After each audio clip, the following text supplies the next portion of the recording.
لحظة، خلونا نرجع للقصة من البداية. هذا الفيديو برعاية برجرايزر.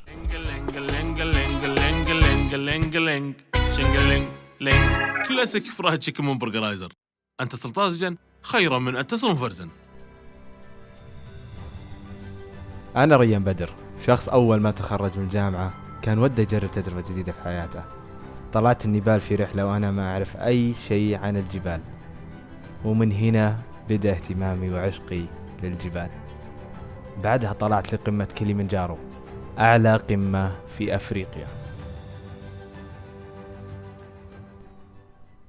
الحين خلونا نرجع لقصتنا الرئيسية. قررت أطلع لأعلى قمة في أوروبا بدعم من راهبين في برجرايزر. جبل إلبروس هو في داخل الحدود الروسية، وارتفاعه 5642 متر فوق سطح البحر. بدأت في التمارين ورفع لياقتي الرياضية قبل الرحلة بشهرين.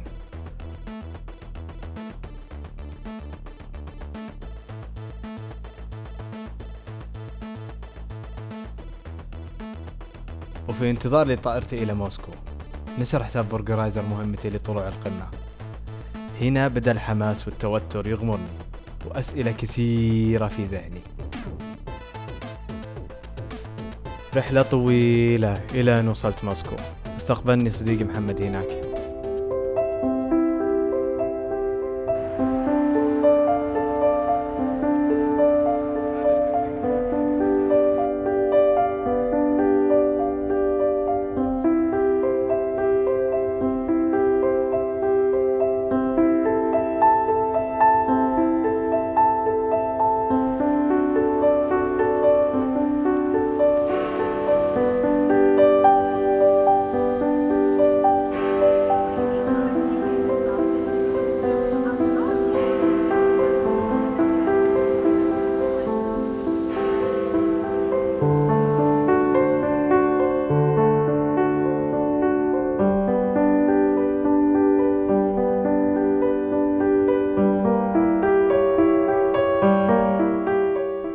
الرابع من سبتمبر، صباح الفجر اليوم التالي، ودعت صديقي محمد وانطلقت إلى المطار.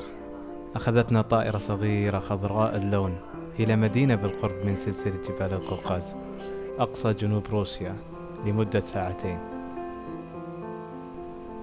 التقيت بالمجموعة اللي راح أطلع معها الجبل، مجموعة من 4 أشخاص، ومنهم الأمريكي جوش صاحب الشركة السياحية اللي أنا طالع معها. انطلقنا بالسيارة لمدة 3 ساعات لقرية قريبة من الجبل، وهنا أخذنا أول نظرة لجبلنا العظيم.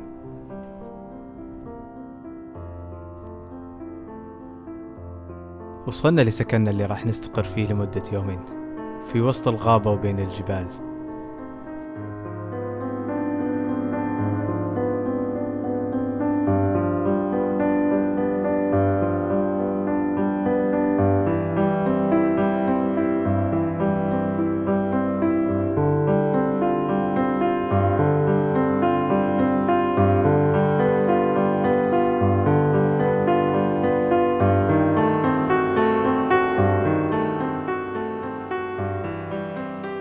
بدأ مرشد المجموعة بتشيك أغراضنا ومعداتنا وتأجير ما يلزمنا لباقي الأيام.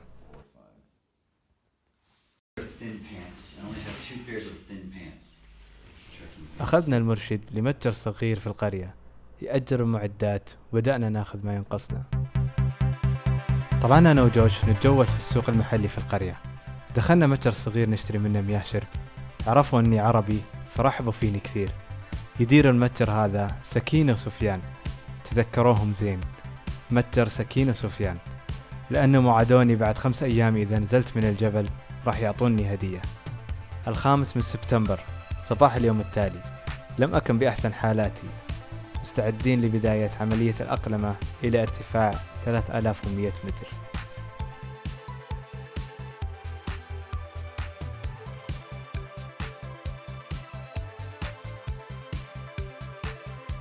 تناولنا وجبة الغداء، وأخذنا صورة مع جبلنا العظيم. بعدها نزلنا بالكراسي المعلقة إلى سكننا.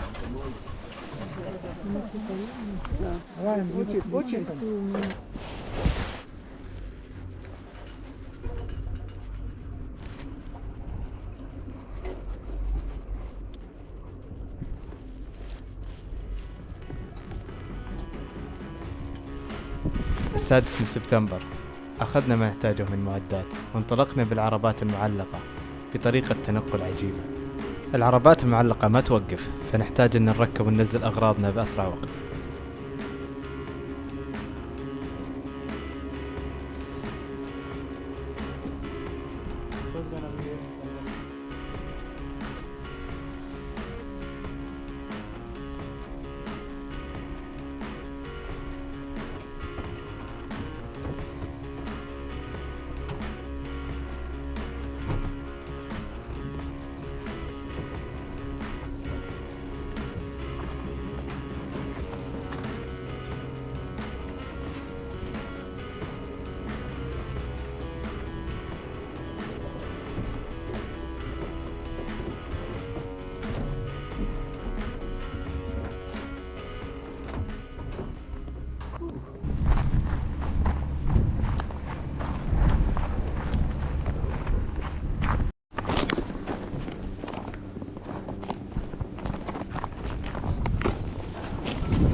هذا هو كوخنا على ارتفاع 3800 متر.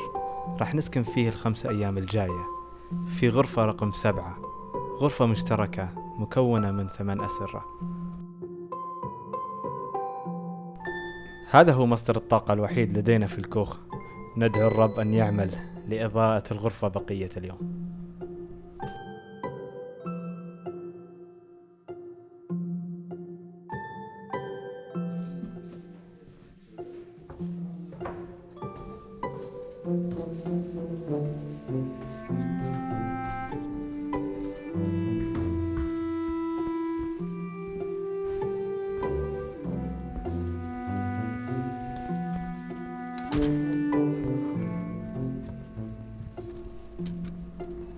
الروس نادر ما يتعلموا لغة غير الروسية، فكنت أواجه صعوبة معهم دائما.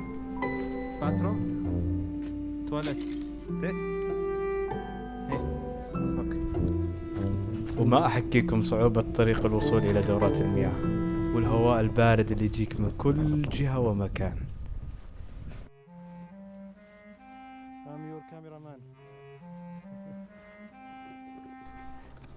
بعدها بدأ المرشد بتدريبنا على لبس معداتنا، وبدأنا عملية الأقلمة إلى ارتفاع 4100 متر. And this somewhere how you want.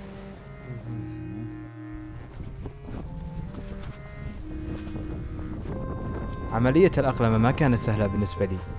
بدأ معي مرض الارتفاعات من دوخة وآلام في المعدة وشعور بالغثيان، لكن أول ما رجعت للكوخ رجعت طبيعي.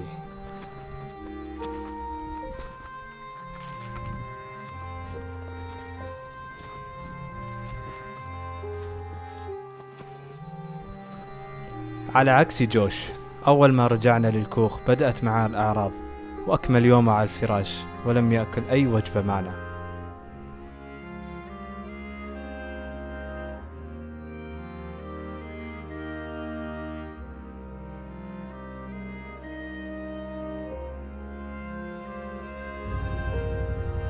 السابع من سبتمبر جوش عاد لصحته، وخطتنا اليوم للأقلمة على ارتفاع 4600 متر.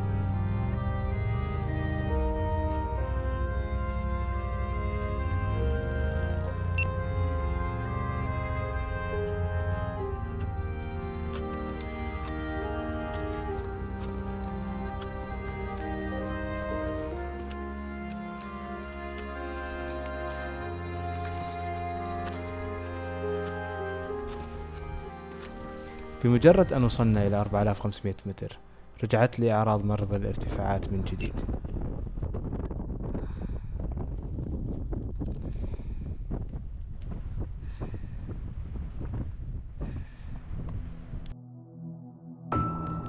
الثامن من سبتمبر، اليوم هو يوم الراحة. لا يوجد أي خطة لهذا اليوم، فهو ما قبل اليوم الموعود.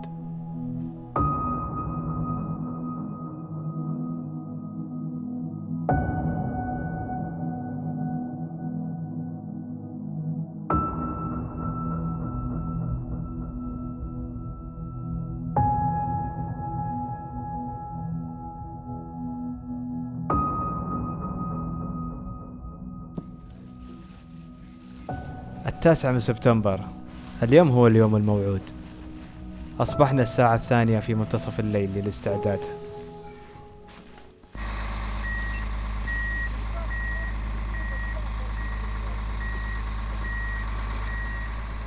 أخذتنا شاحنة قطة الثلج في الليل الدامس البارد، لا نرى سوى النجوم ولا نسمع إلا لصوت محركها. على ارتفاع 5000 متر هنا سوف نكمل مسيرة مشيا على الأقدام. الساعة 6 صباحا، بدأت الشمس تشرق علينا وما زلنا في طريقنا إلى القمة. الوقت يمشي ببطء هنا، درجة الحرارة 11 تحت الصفر، بالكاد أشعر بأطراف أصابعي.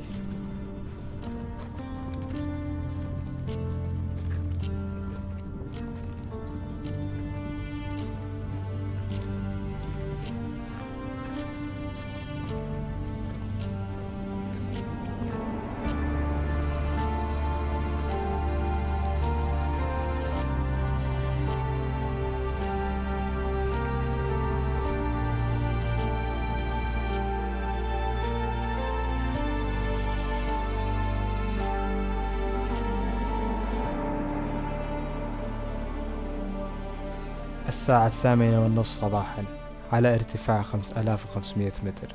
لم أعد أستطيع الوقوف على قدمي ولا التقدم خطوة واحدة إضافية. لم يكن لدي اختيار آخر غير النزول.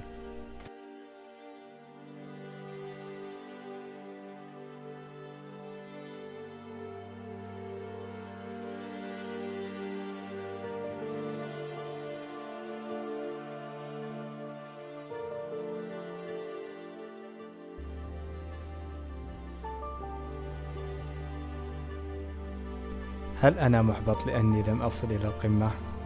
لا طبعا، حياتي كانت أهم، وأنا متأكد أني اتخذت القرار الصحيح.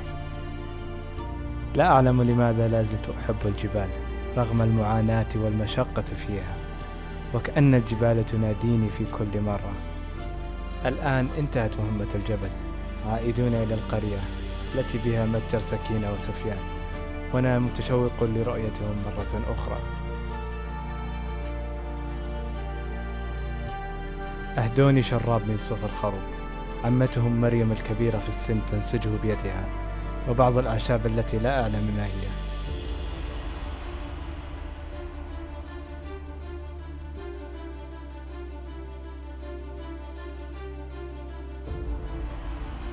ودعنا سكينة وسفيان، وودعت جوش وبقية الفريق. جوش، يا لك من شخص مجنون، في كل يوم كان يحفزني ويشجعني بأننا سنصل إلى القمة لا محالة. أحد أصدقائي في روسيا أرسل لي خبر محزن ل5 أشخاص توفوا في القمة بعد طلوعي بأيام قليلة. شكرا بورغرايزر لإتاحتهم لي بهذه الفرصة العظيمة. هنا انتهى الفصل الأول من الرحلة بمشقته وبذكرياته الجميلة.